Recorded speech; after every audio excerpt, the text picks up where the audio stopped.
Hello everyone, this is NAI 500 at PDAC 2023. This is the first day here and I'm here with Elmer from Copper Fox Metals. Hi Elmer, nice to see you here. Good to see you too. So could you give us a brief introduction of your company?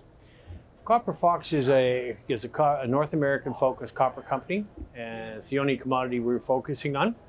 We have 5 projects, 2 at the advanced stage, 3 in the exploration stage.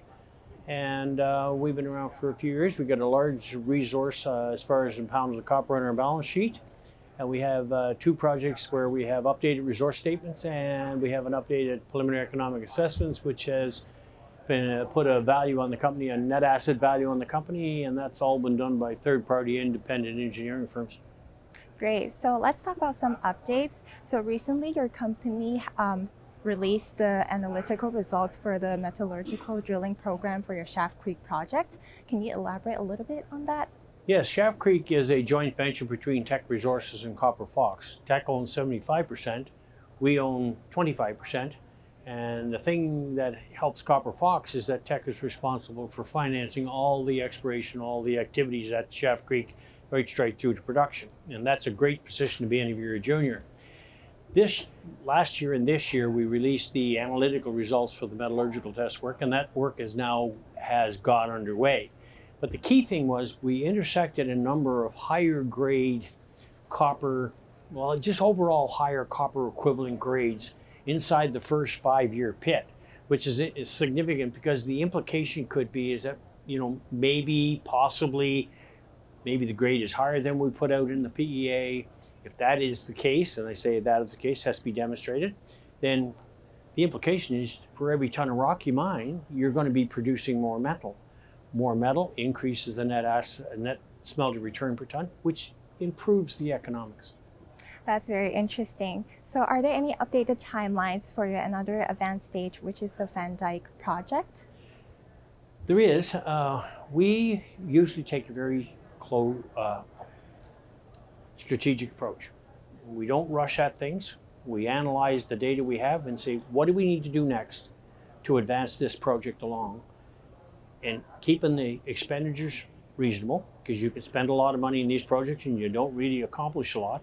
And so we finished the phase 1, which we did. We're waiting for the engineers now to give us the information on how we're going to do it.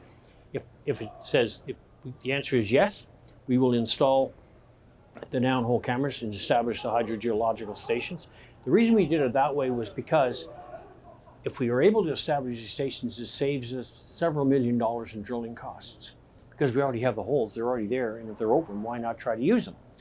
And once that happens, then we're probably, right now, we're looking at variability studies across the deposit, looking at geotechnical studies in the helical conglomerate, and we will kick those off hopefully relatively soon. Final decision hasn't been made, but looks like we're going to get there. Once we do that, we'll announce it, and after we do that, then obviously the next phase would be the drilling phase. That's great. So what about your other exploration projects, such as the Eaglehead, Mineral Mountain, and more? Well, it's good that you brought up Eaglehead first, because that's our most advanced exploration stage project. It's another in British Columbia. It's a 4-metal system, very similar to Schaft Creek. Key is there are 120 mineralized drill holes on it, and the length of the mineralized intervals, the average grades of the mineralization that's in it, copper, moly, gold, silver, are very typical of British Columbia porphyry copper system. So we like that. We're looking right now with the engineering groups to see whether we can advance that to a resource stage, and that'll be a decision. They'll have to make that decision. They'll have to give us the yes or no on that.